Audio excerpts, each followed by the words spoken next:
Bonjour à vous. Alors, ça fait à peu près, je sais pas combien de fois que j'essaye de faire cette vidéo.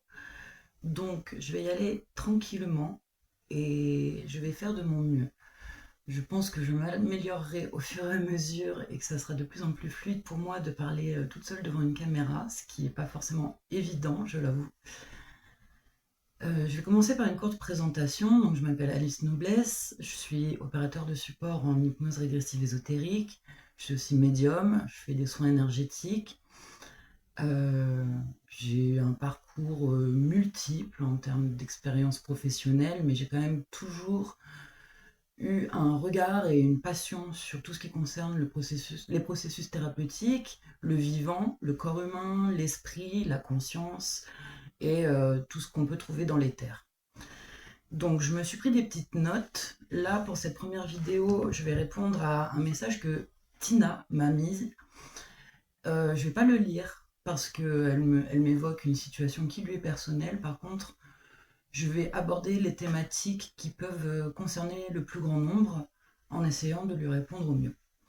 Donc Tina, dans son message, me parle en fait de la sensation que des symptômes d'avant-session reviennent ou voir que ça ne bouge pas, de continuer à ressentir des parasitages et se sentir un peu démuni avec tout ça. Donc pour bien poser les bases, ce que je vais dire concerne ce type de situation.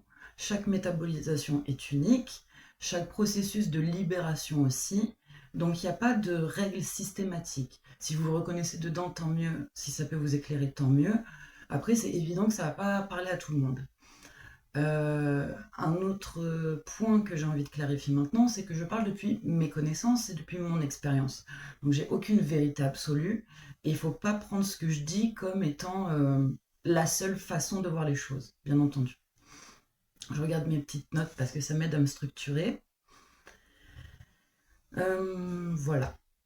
Donc on va commencer pour clarifier par la définition en fait de ce qu'est une métabolisation, tout simplement. La métabolisation désigne l'ensemble des processus par lesquels un organisme transforme, assimile, utilise ou élimine des éléments. Donc, dans le cadre de la métabolisation d'HRE, les éléments, c'est vraiment les informations transmises par la partie subliminale, la conscience, au corps dans l'incarnation. La définition psychologique, c'est la métabolisation désigne le processus psychique par lequel une expérience, une émotion, un traumatisme est digéré psychiquement. Ce qui n'est pas métabolisé reste brut, actif et envahissant. Donc, ce qu'on peut comprendre là-dedans, c'est vraiment la métabolisation est un processus d'actualisation. Je passe d'une version A à une version B. Je passe d'un état énergétique, d'un état mental, d'un état émotionnel ou au niveau de mon énergie vitale dans mon corps à une nouvelle version de moi-même. Comment on passe de A à B? En général, ça se passe par des élans, par différentes vagues. Parce que c'est un phénomène fréquentiel et les fréquentiels sont des ondulations. Donc inévitablement, on va passer par des phases plutôt hautes et des phases plutôt basses. C'est plutôt quand on est dans les phases basses qu'on a l'impression qu'il y a un problème, qu'on a l'impression qu'on n'avance pas ou qu'on régresse. Parce que on peut voir ça comme une sorte de respiration en fait. J'inspire les nouvelles informations et tout ce qui n'est pas harmonieux avec, dans mon corps, dans mon système en général humain, va être remis en mouvement. On peut utiliser aussi cette métaphore de la bassine d'eau avec de l'eau un peu boueuse, un peu sableuse, et dedans vient écouler une eau propre et claire. Donc ça va se mettre à déborder. Le débordement, c'est pas très agréable. Ça va remettre tous les résidus en mouvement, donc les émotions, les mémoires, les programmes, jusqu'à ce que petit à petit, tout ce limon, on va dire, sorte et s'évacue, et qu'à la fin, on se retrouve avec une bassine avec de l'eau propre, claire, limpide. Ça, c'est l'état de notre conscience à la fin de la session d'HRE, qu'on est en train de télécharger. Donc. Pour en revenir à cette idée de respiration, il y a des moments, donc, pendant la métabolisation, et j'en fais partie, hein, j'ai vécu la mienne très fortement, c'était assez costaud, c'était très turbulent même. Et Il y a des moments où on va être dans la clarté, on va être dans l'évidence, je sais qui je suis dans ma nouvelle réalité, je suis sur ma nouvelle ligne de temps. Et il va y avoir des passages où, ah, j'ai l'impression de revenir sur mon ancienne ligne de temps, de recommencer à fonctionner avec mes mécanismes d'avant, que mon environnement est à nouveau un peu plus disharmonieux, plus désagréable à expérimenter. C'est normal. C'est normal parce que donc tout ce limon qui est mis en activité, qui est mis en mouvement pour être évacué par les fréquences que nous envoie la conscience, ce sont donc toutes les informations qui étaient dans les cellules, dans le système nerveux, dans qu'importe, on va dire, dans le système humain. Et donc, pour certaines personnes, ça se vit vraiment fort en conscience. Pour d'autres, ça se vit vraiment en arrière-plan et ça peut être plus fluide dans ces cas-là. Je regarde mes notes.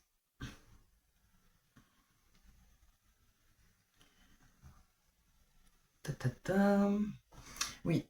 Quand on se sent vraiment bloqué, qu'on a l'impression qu'il n'y a même pas ces mouvements de va-et-vient, d'oscillation, qu'est-ce que ça peut être? Ça peut simplement être un choix de notre partie subliminale, donc de notre conscience, de procéder ainsi. Parce que de son point de vue, elle estime que ce qui est le plus confortable et le plus supportable pour la partie physique, la partie humaine que nous sommes, c'est de faire tout le travail en arrière-plan. Dans ces cas-là, il peut y avoir donc en fait une progression qu'on ne constate pas parce qu'elle est, on va dire, fluide et douce, sans à-coups, sans dents de scie. Sinon, ça peut aussi être ou se présenter de la forme suivante.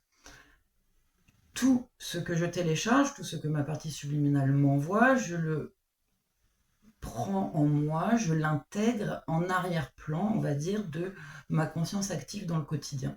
Et à un moment, on sent qu'il y a une espèce de bond, de saut fréquentiel, et hop, je peux arriver sur ma nouvelle ligne de temps, dans mes nouvelles fréquences, parce que tout ce que j'aurais téléchargé en arrière-plan, donc en général ça va être pendant la nuit ou pendant les moments où on est au repos, mais en réalité ça se fait en permanence, et là, hop, je me retrouve dans ma nouvelle réalité, en fait.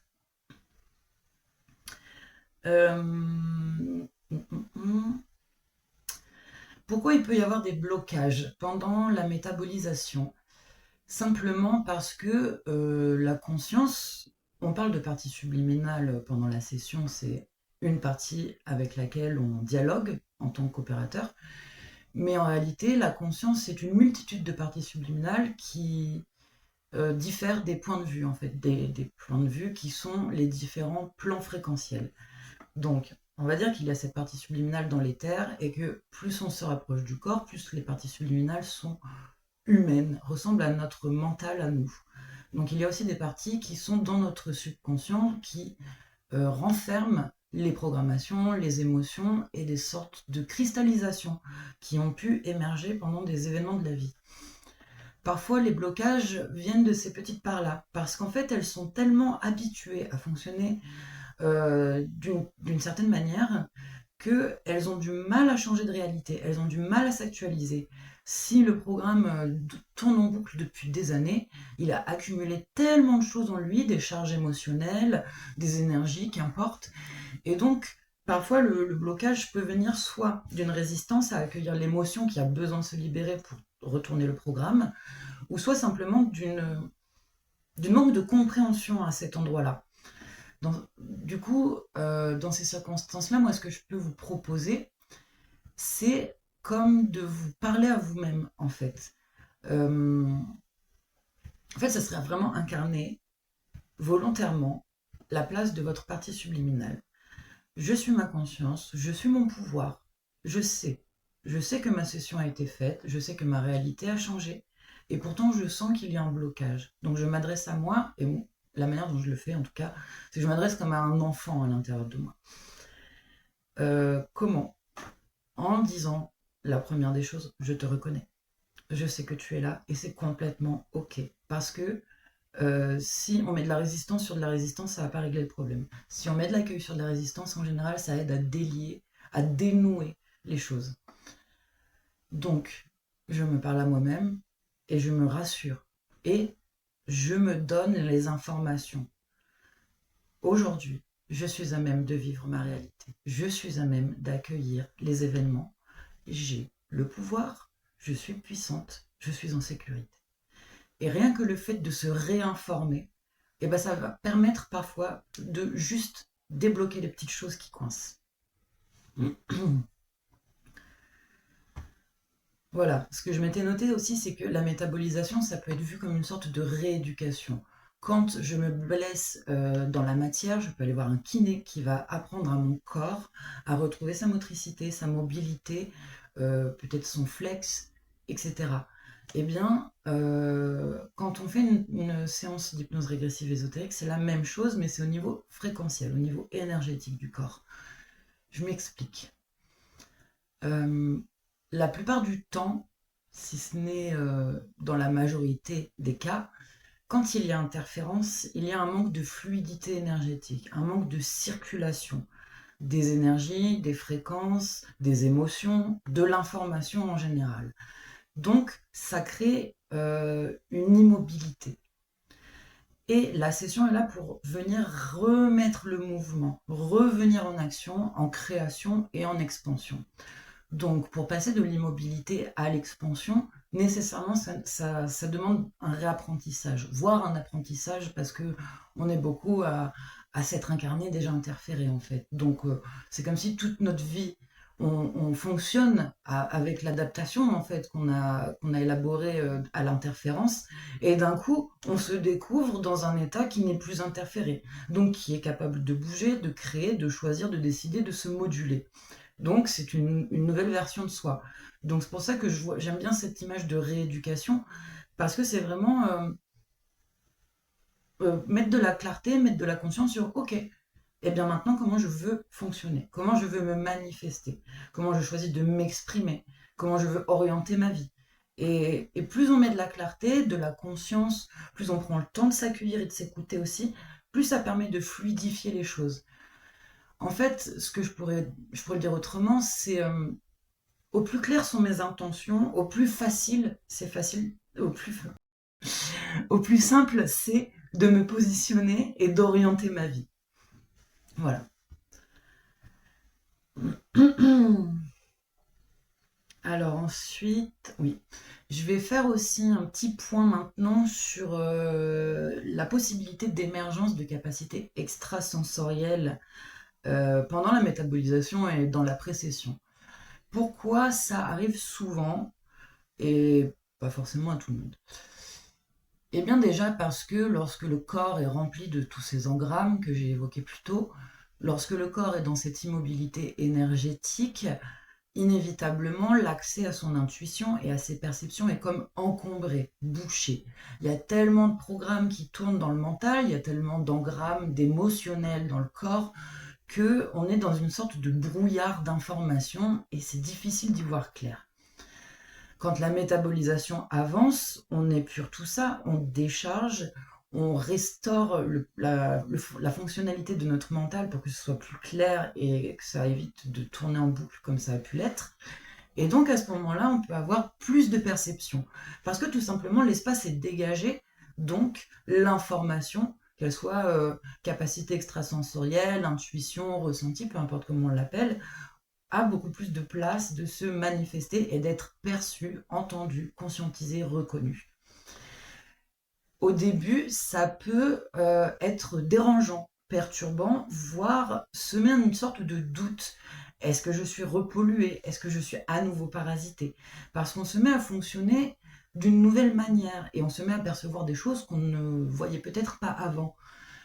En fait, ce qui est important à ce moment-là, c'est de rester dans cette certitude, dans cette conscience. Je suis libre. Ce que je vois me renseigne sur l'extérieur de moi. Si je vais à la terrasse d'un café et qu'il y a beaucoup de gens qui parlent, inévitablement ce brouhaha est un peu assourdissant.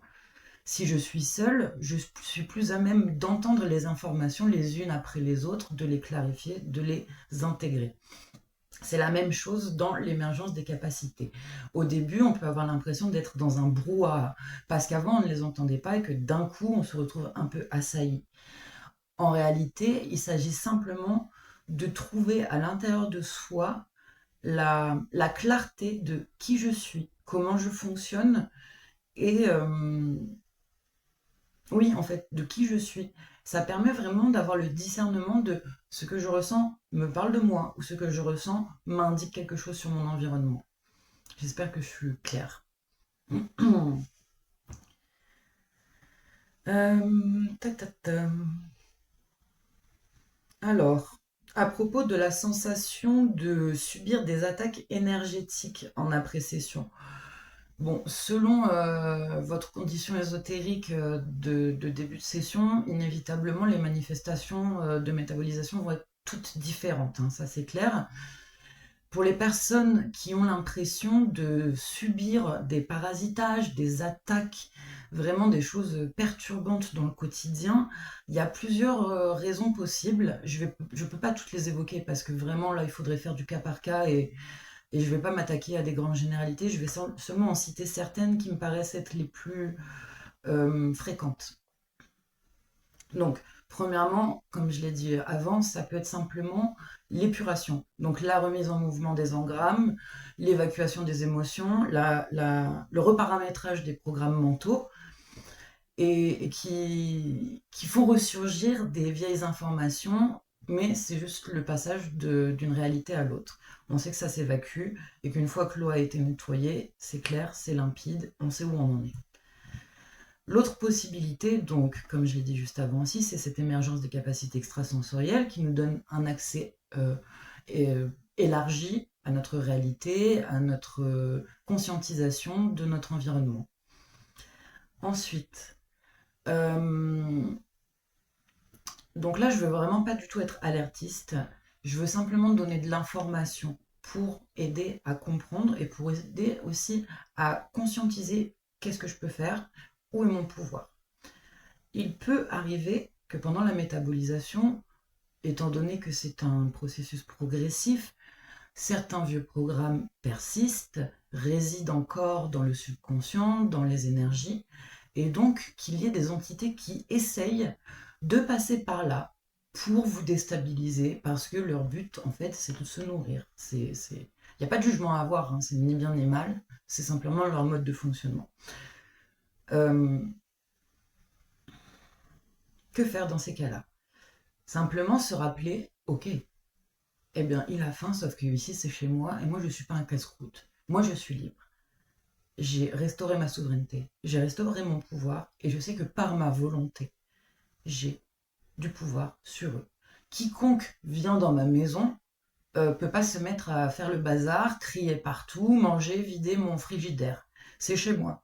En fait, si un intrus est chez moi, je suis tout à fait à même de lui dire bon, maintenant ça suffit, tu dégages. Pour les entités, c'est la même chose en fait. Que ce soit votre espace physique ou votre espace énergétique, ça fonctionne de la même manière. C'est chez moi, c'est moi qui décide. Je ne me laisse pas envahir, je ne me laisse pas piller. Donc, je m'affirme, je me positionne et j'ancre ma volonté.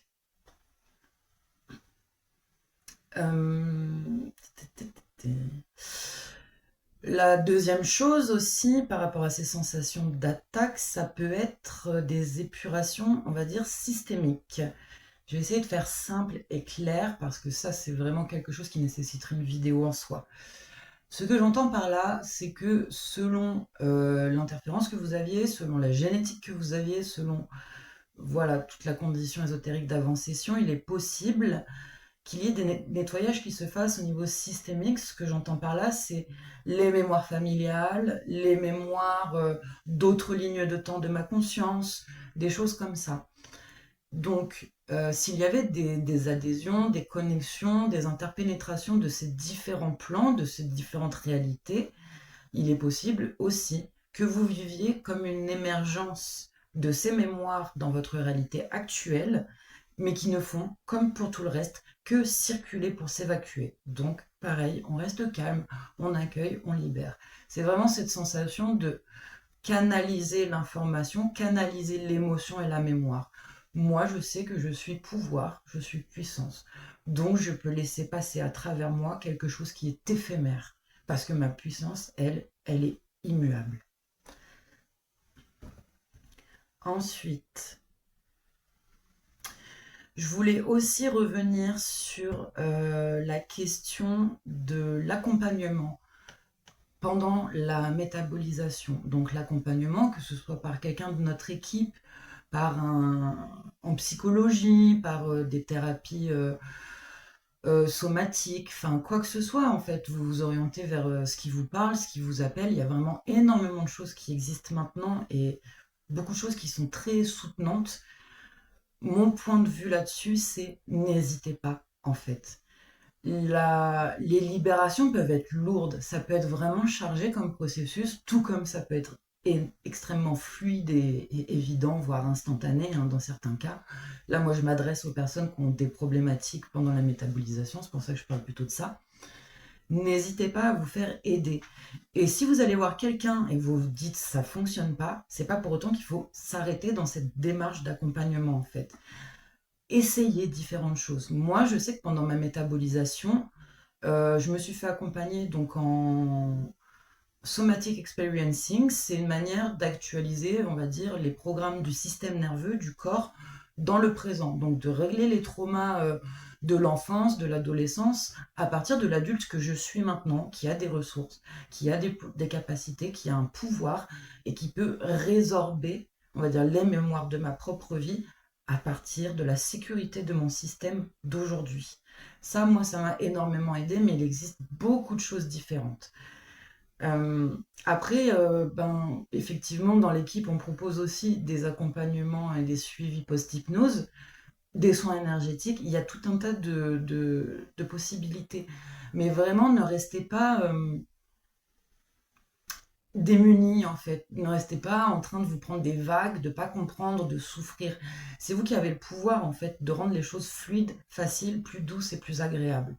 Bien évidemment, c'est une recommandation que je fais. Bien évidemment, il y a des personnes qui n'en ont absolument pas besoin. Il s'agit de vous écouter, toujours. Voilà. Je pense que j'ai fait à peu près le tour de ce que je voulais vous dire tout de suite. Euh, Oui. Eh bien, déjà, je vous remercie de m'avoir envoyé des messages pour me suggérer des thématiques et me proposer des questions, parce que moi, ça soutient vraiment cette démarche qui est vraiment de donner accès à autant de connaissances et d'informations possibles à chacun et chacune. Ça me fait vraiment plaisir d'attaquer ce projet-là, je le fais vraiment avec enthousiasme. N'hésitez pas à continuer de m'envoyer vos questions et les thématiques que vous voudriez que j'aborde, parce que ça nourrit le projet et ça sert à tout le monde. Il n'y a pas de questions bêtes en fait. Si vous vous posez cette question, vous n'êtes certainement pas le seul. Moi-même, je suis passée par là. D'ailleurs, enfin, c'est rigolo. Maintenant, je travaille avec Sophie et en cherchant sur sa page, je suis tombée sur mes propres posts qui lui posaient des questions à l'époque, des questions auxquelles maintenant j'ai les réponses, mais voilà, j'ai osé, je me suis donné les moyens d'accéder à l'information dont j'avais besoin sur le moment. N'hésitez pas à y aller. Voilà, je reviens aussi sur le fait que chaque cas est unique et chaque situation est unique. Ce que je dis, je ne peux pas rentrer dans les spécificités de chacun d'entre vous, c'est des généralités. Donc bien entendu, euh, au fur et à mesure des vidéos, je vais préciser de plus en plus ce que je raconte, afin de pouvoir vous donner une vision claire en fait du processus, du fonctionnement humain, du fonctionnement énergétique, de la communication permanente entre l'éther et la matière, entre la conscience et le corps qui sont une unité, c'est un mouvement. Voilà, j'ai envie vraiment de développer ça avec vous. Si vous avez besoin d'aller plus loin que ces simples questions et vidéos, vous pouvez bien entendu m'envoyer un message en mail. Je vais mettre mon mail dans la description si vous estimez que vous avez besoin d'un entretien individuel. Si vous pensez que ce ne sera pas suffisant, que vous avez besoin d'une session de contrôle, peut-être, vous pouvez vous adresser à Sophie Navarro. Je mettrai son contact aussi. Je vais aussi mettre le contact de Stéphanie Julion qui propose des suivis post-hypnose, du coaching et des soins énergétiques et c'est vraiment, enfin, j'adore son travail. Et voilà, je pense que j'ai fait le tour. Ouais. Je vous remercie de m'avoir regardé jusqu'ici. J'espère que ça vous aura servi et je vous dis à bientôt. Au revoir.